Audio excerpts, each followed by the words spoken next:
Assalamualaikum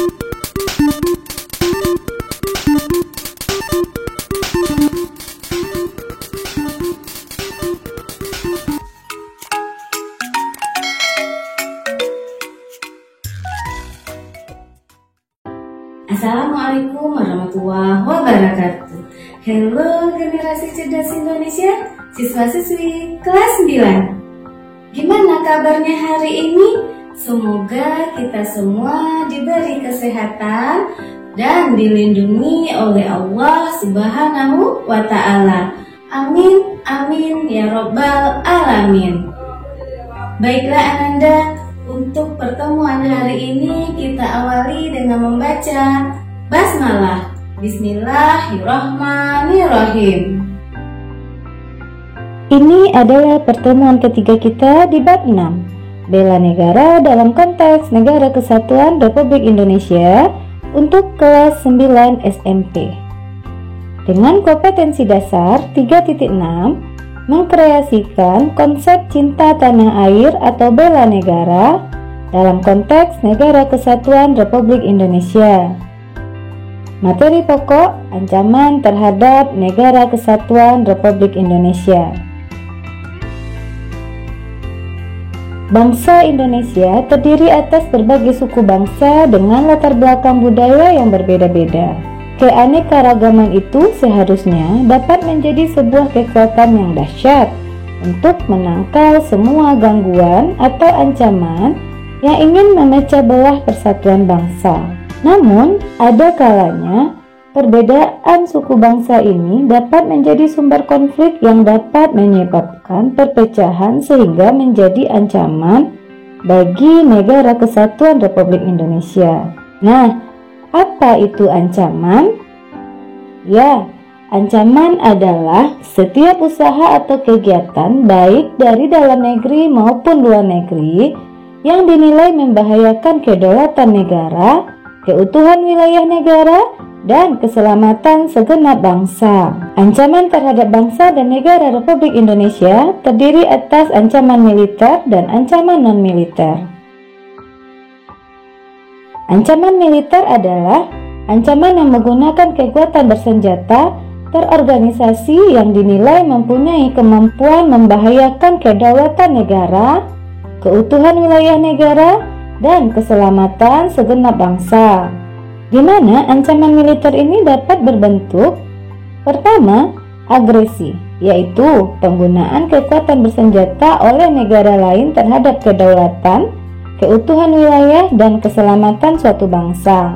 Bentuk agresi ini antara lain invasi, bombardemen, blokade, maupun serangan bersenjata negara lain terhadap unsur satuan darat, laut, dan udara.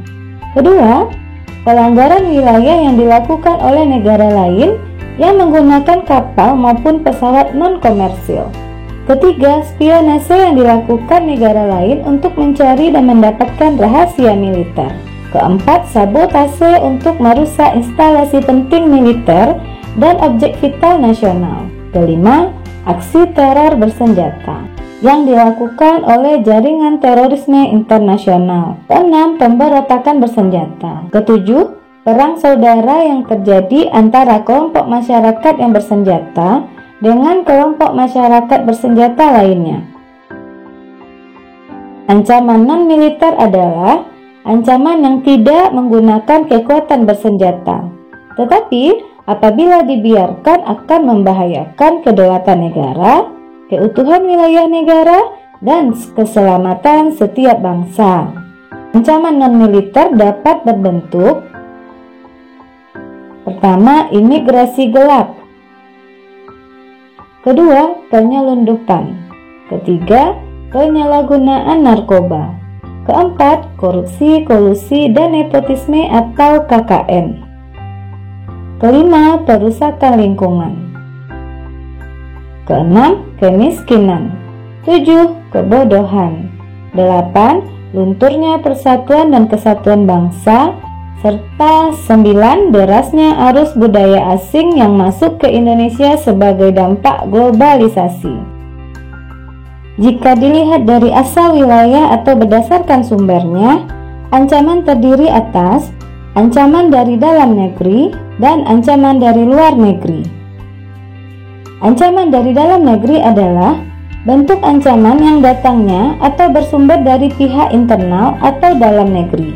Sedangkan ancaman dari luar negeri merupakan suatu ancaman terhadap keutuhan NKRI yang bersumber dari luar negeri, baik secara militer maupun non-militer.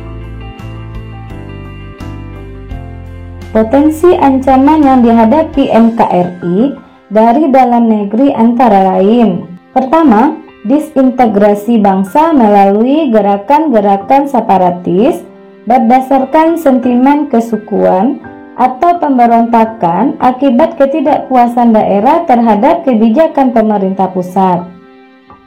Kedua, keresahan sosial akibat kesenjangan ekonomi dan ketimpangan kebijakan ekonomi.